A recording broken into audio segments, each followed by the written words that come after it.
All right, so Texas had a big hole on the defensive line, right? Who was going to play defensive tackle?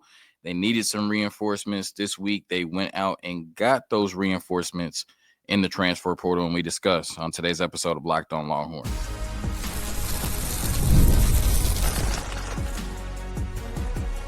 You are Locked On Longhorns, your daily podcast on the Texas Longhorns. Part of the Locked On Podcast Network, your team every day. Locked On Longhorns, the show. Jonathan Davis, your host. Today's episode of Locked On Longhorns is brought to you by Gametime. Download the Gametime app, create an account, and use code Locked On College for $20 off your first purchase. I just want you all to know that this is my second time recording, at least the first segment. I think I'm going to merge it. Second segment and third segment I did were already good. First segment was just horrible. I've been fighting with the internet all morning. So I'm re-recording this, right? I tried to listen to it, tried to make it work. It just was bad, right? So second time recording this. I do love y'all. First segment, defensive transfers that have come in specifically on the defensive line over the course of the last week. Arch Manning, is he under the most pressure in college football history? I saw that somewhere. We discussed that in the second segment. And the last segment today is the 3-year anniversary of the first episode I ever put out for Locked On Longhorns, January 31st, 2022. It's now January 31st, 2025. How fast 3 years flies by. So I discussed that in the last segment. All of that and more on today's episode of Locked On Longhorns, part of the Locked On Podcast Network, your team every day. So it's funny how the universe works, because in my last segment, my last episode, I talked about how, one of the biggest question marks on this defense is, who's going to step in and be those guys at defensive tackle, right? The last 3 years, you've had the luxury of having 6 NFL defensive tackles. And of course, I'm projecting with Vernon Broughton and Alfred Collins, but we all know that they're headed to the National Football League. And then you had Tavondre Sweat and Byron Murphy. And before that, you had Keandre Coburn and Moro Ojima. So who's going to be next in line to be those impact defensive tackles that could potentially help lead Texas to a national championship? And Texas realized that they had a hole at defensive tackle, right? And they went out and signed some guys that should be able to make an impact for this team this year. I'm not sure if they'll be to the level of the names I just, named, if they'll be the Alfred Collins, Vernon Broughton, Tavondre Sweat type of guys, et cetera, et cetera. But you need depth. You need players that can make impact, and you need players that are big and can eat up space on the defensive line. And I believe that's what Texas went out and got. So we're going to talk about these 3 guys. The first one is Hero Kanu, right? I'm talking about Texas potentially winning a championship, right? They went out and got a player that's coming off of a championship, whether it's on the bench or not. This brother's got some championship DNA, and he passes the name test. He certainly passes the name test. Hero, Kanu, however you say it. Like, if I didn't know anything about him and you just told me his name, I would assume he's a baller, right? He's got that baller type name for any athlete. And so when you look at him, coming out of the portal, 3-star rated by 24/7 Sports. He was a 4-star coming out of high school, 6'5", 305 pounds. Hero Kanu from Ohio State, where he has spent the first 3 years of his college career. In 2022, he had 16 snaps. 2023, that went up to 90 snaps. And then this past year, he played 123 snaps. So not a full-time player, but somebody who did get a decent amount of action on a really good defensive line. In his college career, he has been credited for 1 sack and 5 pressures. So the numbers don't exactly jump out at you, but somebody that can come in and hopefully make an impact for the University of Texas this season in a larger role. Last season, in those 123 snaps, he was graded as a 57.9 defensive grade, 55.7 in terms of the run defense grade, and 62.1 in terms of pressure. So none of those, once again, numbers just jump out at you in terms of the grades or the box score.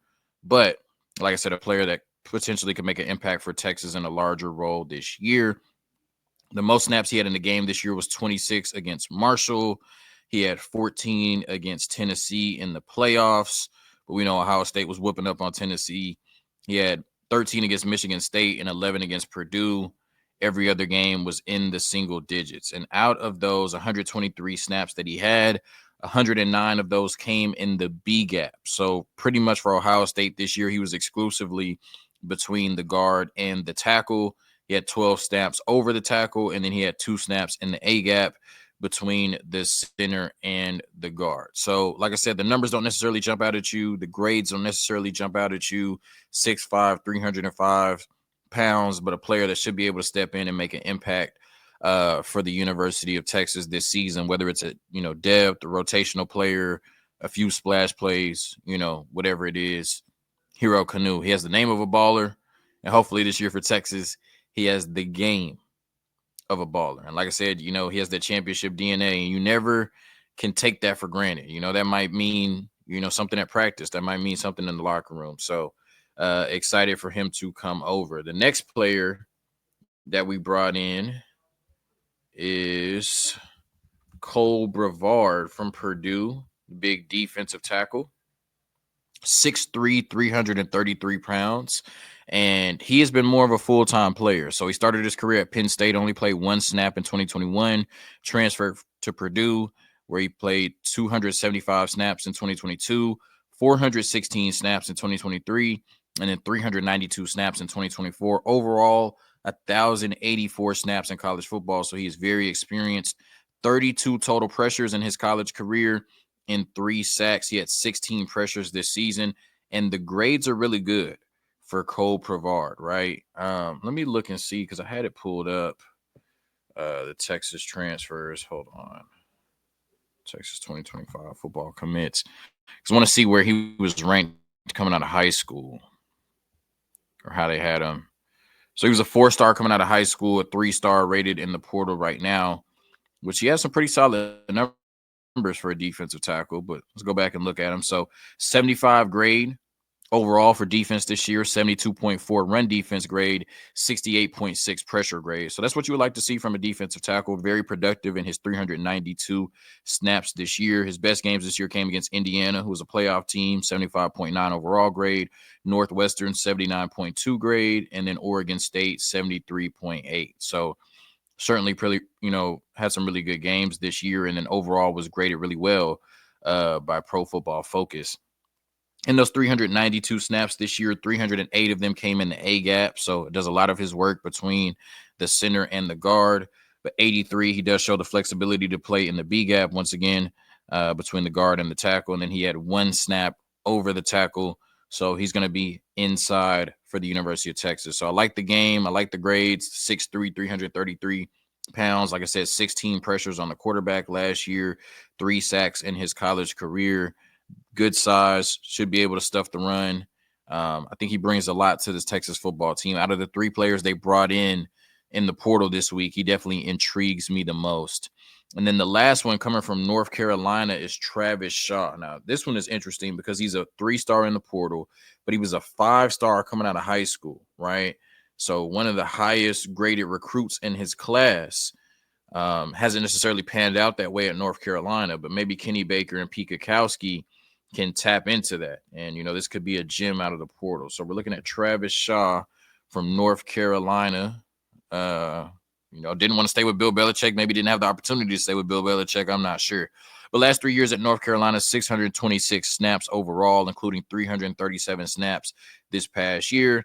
So he was a full-time player. 7 pressures in his college career, 0 sacks. So, I wouldn't count on him to get to the quarterback, but, certainly can make an impact in other ways. This year, in those 337 snaps, 61.9 defensive grade, 66.5 rush defense grade, which is solid, and then 59 in terms of pressure. So somebody that can help you come in and fortify that run defense. And when you look where he's lined up for those 337 snaps, 282 of them in the B gap. So he's largely, unless we use him differently, going to be between the guard and the tackle. He had 35 snaps over the tackle, so he can play outside, and then 17 snaps in the A gap between the center and the guard. So I think what intrigues me about Travis Shaw is, like I said, that 5-star status coming out of high school. There's obviously something there. There's some talent there. He's good at stopping the run, and maybe Kenny Baker and Pete Kwiatkowski could get something out of him that he wasn't able to tap into at North Carolina. So we had a big hole at the defensive tackle spot. We needed some beef. We needed to fill some holes in the trenches. And I believe that once again, Pete Kwiatkowski and Kenny Baker were able to do that this week. Obviously you have some players that you've recruited. They're still going to be looking in the portal, but you have some holes to fill. You filled those holes, and hopefully those players can come in and make an impact for Texas and help lead them to a national championship run this season. A quick word from our sponsors, and we talk about Arch Manning. Is he under the most pressure of any player ever in college football?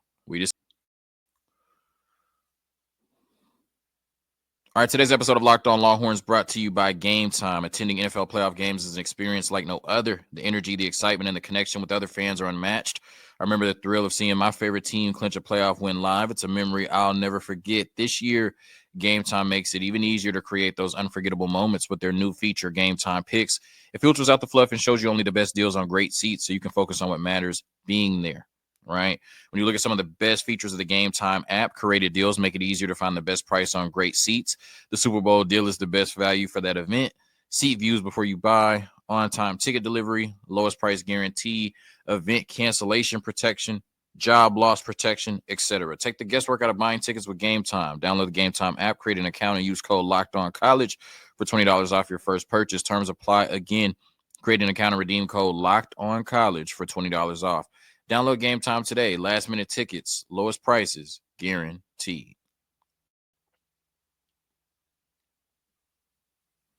So I want to talk about Arch Manning. And I don't know if it was like an actual topic or if it was just a tweet, if it was just somebody trying to run the numbers up on Twitter. I'm not sure. But I saw somebody say, is Arch Manning under the most pressure of any quarterback in college football history? And I guess it would depend on how you define pressure, right? Because to me, pressure would insinuate that you have something to lose.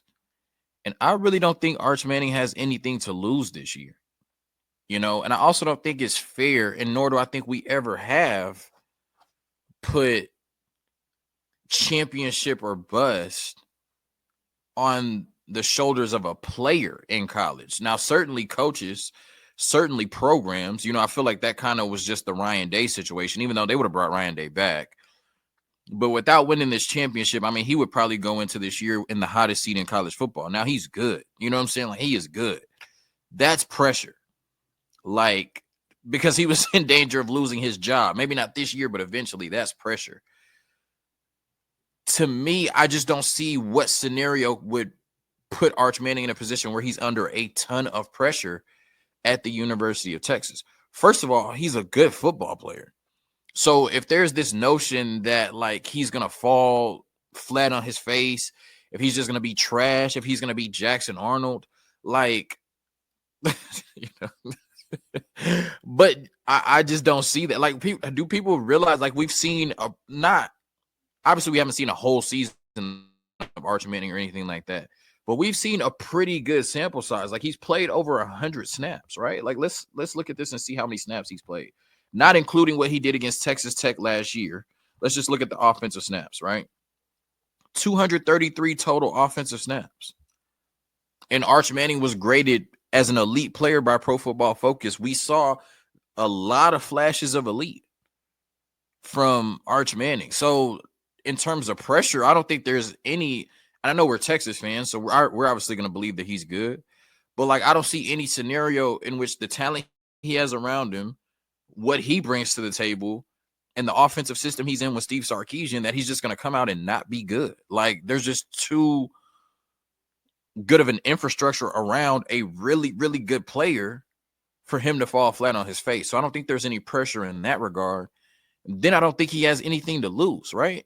Arch Manning's not going to get benched this year for Trey Owens. That's not going to happen. He's not in danger of that, nor do I think he'll put himself in a position to be benched, but he's not going to be benched, right? There's no quarterback behind him that he needs to look over his shoulder for. Pressure would be Quinn Ewers thinking, damn, anytime I make a mistake, 100,000 people in DKR are going to start chanting Arch, Arch, Arch, Arch, right? Everybody talking about that Arch is better for this team than me. That's pressure. I don't think Arch Manning has anything to lose in that regard. then what would be at stake essentially is his NFL future. And I'm here to tell you, even if Arch has an average year, even if Arch Manning has an average year, that brother will be a first round pick. There are not 32 NFL teams that will pass on Arch Manning in the first round of the NFL draft unless, I mean, he just has the fall off of the century. Unless he just comes out and looks like Tate Martell or something, you know what I mean? But like, that's not going to happen. You know what I'm saying? It's not going to happen. So, I mean, his NFL future is secure. Now, when he gets to the NFL, will he have pressure on him to be like Eli and Peyton and win a Super Bowl? Of course. Will he have pressure to live up to that Manning last name? Of course. But at Texas, I don't think there's really any pressure on him at all. Yes, he's one of the most hyped and talked about recruits ever. Yes, there's going to be people on Twitter talking trash. Yes, he's probably going to be scrutinized a little bit more than most players are in college. But pressure, his job's not in jeopardy, his money's not in jeopardy, and his NFL draft status is not in jeopardy. So what pressure is he under? I just don't think Arch Manning has pressure on him. Like, I think he's going to go out there, have fun this year, and then go to the National Football League. And if he stays at 2 years it stays for 2 years at the University of Texas, it's the same thing. Like, pressure, what does he have to lose? And then you mean to tell me if Arch Manning doesn't win the Heisman, we're going to talk about him as a disappointment or a failure? No. If Arch Manning doesn't go out there and, like, if I'm not mistaken, Trevor Lawrence never won the Heisman. You know what I'm saying? Like, now he did win a championship, but yeah, I mean, I don't think it's Heisman or bust for Arch Manning. Like, and you're mean to tell me if Arch Manning gets Texas to the semifinals again, because they're going to make the playoffs. It's 12 teams. You know what I'm saying? And even if it's like on the fence, we know that Arch Manning tax is going to get Texas over the hump. We know that, right? And Texas tax as well. But like, if let's say Arch Manning gets Texas to the semifinals, let's say they don't win a championship, and then he moves on to the National Football League, are we going to talk about him as if he was a disappointment or a failure? No. He was a good college quarterback that didn't win a championship. I can give you a laundry list of those. You know what I'm saying? So to say that Arch Manning is not only under pressure, but the most pressure of any quarterback in college football history, to me, that's just an absurd statement. Like, I feel like those are people that are trying to put like the weight of the world on his shoulders. So then when he doesn't accomplish something, they can say, damn, Arch Manning didn't do this. Arch Manning didn't accomplish that, but he's not under pressure, bro. He's not under pressure of losing his job. He's not under pressure of his draft status being affected. His money is good, whether it's NIL or that Manning money. You know what I'm saying? That's not going nowhere. What does he have to lose? Where does the pressure coming from? And if the only thing you can say is the pressure is coming from him not living up to his last name, or him not living up being one of the highest graded recruits of all time, that's not really pressure. Because you could say that same thing about Quinn Ewers. Not the last name part, but him not necessarily living up to being one of the highest graded recruits of all time. And he just left the University of Texas with his head held high, about to be drafted at worst in the second round of the NFL draft. That's not pressure, bro. You know what I'm saying? Like, making $1 million, having fun, playing in college, playing in some of the biggest games. That's not pressure. And I'm not going to say Arch Manning isn't under any pressure, because he may feel it. He may feel like he has to live up to the Manning name. He may feel like he has to win a championship at the University of Texas. He may feel the outside influence that he has to be A, B, and C. I'm not sure. I can't speak for him. But to act like he's under the most pressure of any player ever to step on the field in college football, like, you know, Stephen A. Smith says, that's ass a 9, ass a 10, ass a 11. That just doesn't make sense to me, man. We got to put the propaganda down and just let these kids play football and enjoy the football that they're playing. Quick word from our sponsors. And like I said, today is my 3-year anniversary, so I'll talk about that a little bit.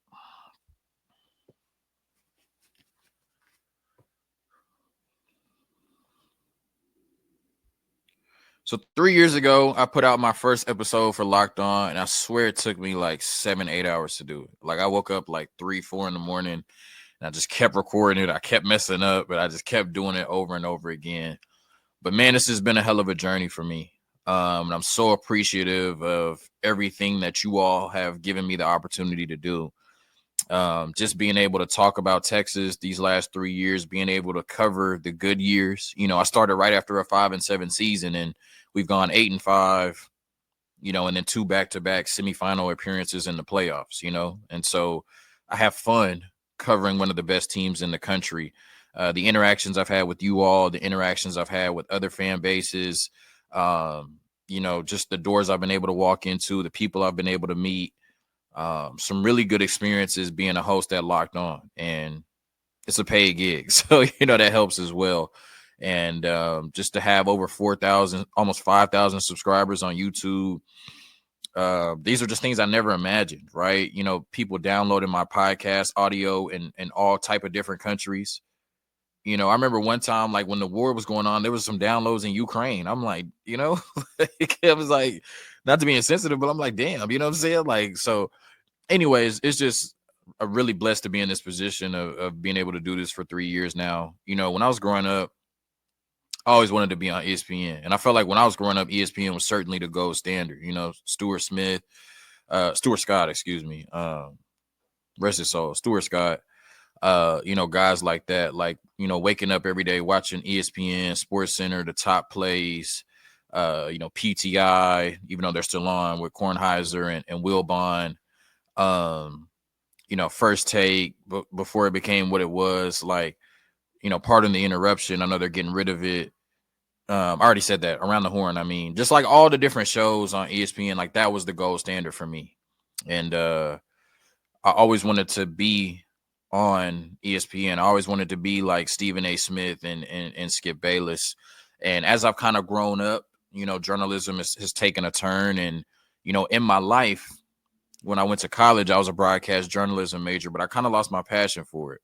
You know, even though I was the sports editor of our newspaper in college, um, you know, just going to class and doing the coursework wasn't really fun for me. I told my teacher I had a passion for doing sports journalism, and she would stick me on like anything but sports, you know. And it was like growing up, I wanted to do it so bad, and then it ended up in college like, no, I don't want to do this no more. And I ended up taking the human resources route, and I always stay connected to it, right? Tony, who comes on the show every Monday throughout the season, he created a kind of sports outlet called Spot on Sports. And I would just get on there like once a week, and he would do little shows on YouTube. And so I would just contribute, you know, just for fun, just as a hobby. We'd get on there like once a week and talk about what was going on in the NFL, what was going on in college, the NBA, you know, and some of the bigger sports stories, right? And then my friend Darian, who I went to college with, he does Locked On HBCU.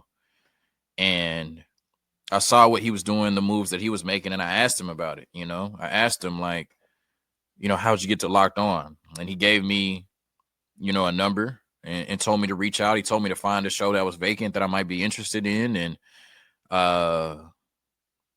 you know, go from there. And so, me being a Cowboys fan, I already knew that Locked On Cowboys. I knew about Marcus Mosher and them, so you know that was Phil. Me being a Bulls fan, I looked up the Bulls, and they already had a host. Me being a Texas Rangers fan for baseball, I looked them up, and they already had a host. Shout out to Bryce. But it just so happened, you know, and God doesn't make mistakes. Just so happened that Locked On Longhorns was vacant and had been vacant for months at that point, and was formerly being hosted by a Texas Tech fan, right?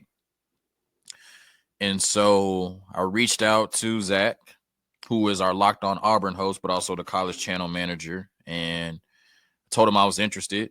You know, he said, send me some footage of you talking about sports. And, you know, because of Tony, I had that tape out there, right? They have film on me on YouTube, right? You know, talking about sports on the Spot on Sports YouTube channel. So I sent him 2 clips. Kind of reached out to him a little bit before that, and I wasn't getting like consistent responses. And so I almost gave it up. Like I was just kind of like, maybe it's not for me. And then something told me just reach out one more time. And I was like, hey, Zach, I just wanted to follow up.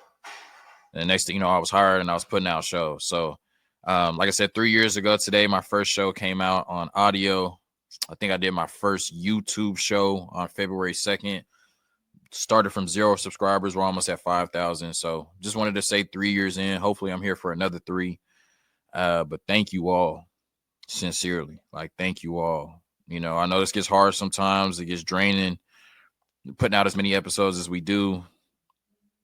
But I wouldn't trade it for the world, man, because like I said, I grew up wanting to do something like this. I never imagined doing this specifically, but I grew up wanting to be in broadcast journalism. I grew up wanting to talk about sports and being able to profit off of it. And because of you all, I'm able to live out my dream every week, every month, every day, every year as the host on Locked on Longhorns. So thank you for tuning in to another episode. Sincerely. And I hope y'all have a great weekend. Hook 'em. Peace.